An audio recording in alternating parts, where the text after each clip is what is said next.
Hi everyone, and welcome back as I continue my look at Season 2 of Blake 7, my choice of episodes. Oh dear, I'll come to the nitty-gritty about this one on my reflection. Let's just head straight into the story. Oh dear. Alright, let's crack on. Okay, weapon. Well, the story basically starts with an escape of a grade B labour worker called Koza, who has escaped with a Bond girl who he set free. They deliberately land on a planet and crash the ship, hoping that the Federation won't come after him because he's on the run. Meanwhile, now this is really weird. This is the introduction of Travis Mark II. Where this is, we don't know, but it's something to do with the Clone Masters. Anyway, the Clone Masters produce a lookalike of Blake. Travis executes him, and then another one appears. The Clone Master's furious at Travis. All life is precious, and so on, and blah blah. I'll go more into the details about that in my summary.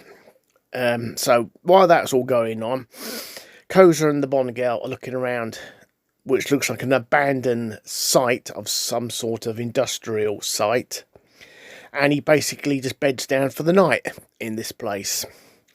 Now, meanwhile, back with Travis, who's having a bit of an argument with Servalan, and a report comes in that Koza has gone missing, and he's taken with him a top secret weapon called Imipac.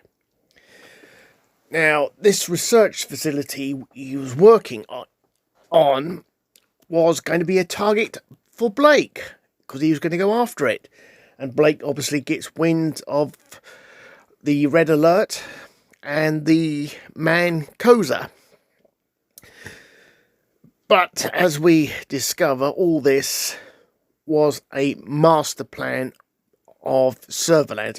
I'm going to assume it's Servalan and the psychostrategists, which they dub puppet masters. The whole thing is basically to use a clone of Blake to get their hands on this weapon that Koza stole, which doesn't make sense. I'll go into that further down the line.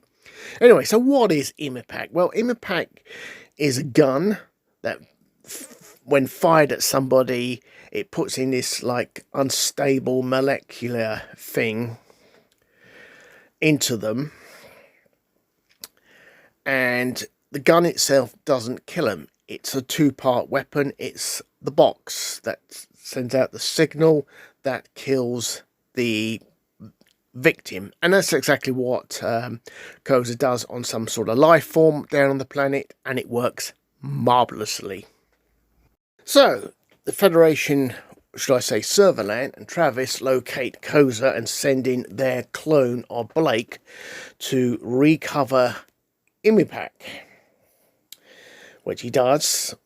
And of course, right behind the clone of Blake is Servalan and Travis, who take possession of Imipac.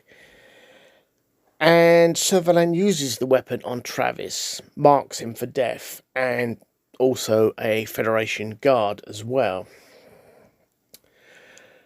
And Travis is unaware of this. Blake, the real Blake, and Avon and Gan teleport down because they've also found where Koza is, and they're hot on the trail of whatever this secret weapon is, and they take on a few security guards and deal with them nicely. Meanwhile, Servalan tells Travis, go outside, hide, and mark Avon, Blake, and Gan for death. And that's exactly what he does. He marks them, and they are unaware of this. Then he returns back inside, and eventually he's followed by Blake, Avon again, who say, you know, hands up, hand over the weapon, blah, blah, blah. But Servalan, being very smug, basically says, you're marked for death, I wouldn't do that. And for some strange reason, she decides to release them, let them teleport back up to the Liberator, which, okay, is peculiar, because basically she just wants it to make it look like that Blake did actually get hold of the weapon, and he he basically is going to use this weapon, sort of. Anyway, so they're up. Blake and Gan and Avon are back on the Liberator, trying to make a fast exit. They hit a mine that was placed into orbit by Travis. Does minimum damage to the Liberator. Meanwhile, back down on the surface, the Bond girl picks up the impact gun, points it at Servalan and says, you are now marked for death, and basically tells Servalan and Travis to depart and don't come anywhere near her and the clone of Blake. So basically, Servalan's little scheme has sort of backfired on her. She no longer has Imipac. And the puppet master, in his farewell to Servalan, he leaves her a message, says, I overlooked something, or your lot overlooked it. And basically he's now on the run, he's out of a job, and so on. And that's it. That's where the episode ends. Well, that was a quick run through, wasn't it? Oh dear. Weapon, I regard as a reasonable episode, but it has a lot of flaws. Who are these clone masters? Why are they protected by the Federation? And the clone masters whore violence and death. So, where do I begin? No idea. I just don't know. I think the information on the clone masters was not enough. It was vague, and you never got it again in another episode of Blake 7, so it's all very vague. The introduction of, is it Brian Croucher? I think it's his surname. My apologies. As Travis 2. Yes. I don't know. Should they kill Travis off? Yes, I think they should have. If the same actor who played the original Travis couldn't come back, then he should have already been killed off. But there you go. I love the idea of the COSA, the psychoanalysis they call puppet masters. I like that. That was clever. That really was a nice touch. That having these very intellectual people draw up analysis, a plan of action and so on, whatever.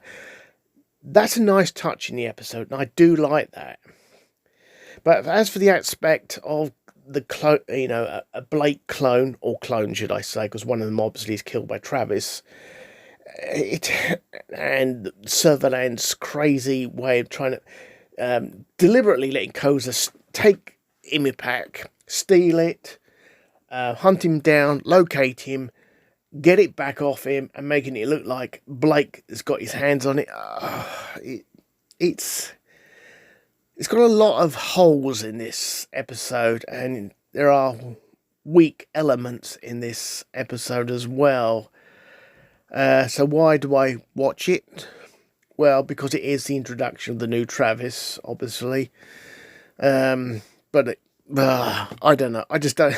I could go on and on and on. Anyway, catch you in due course. The next one's going to be a better one. Have a great day, everyone. See you soon. Goodbye.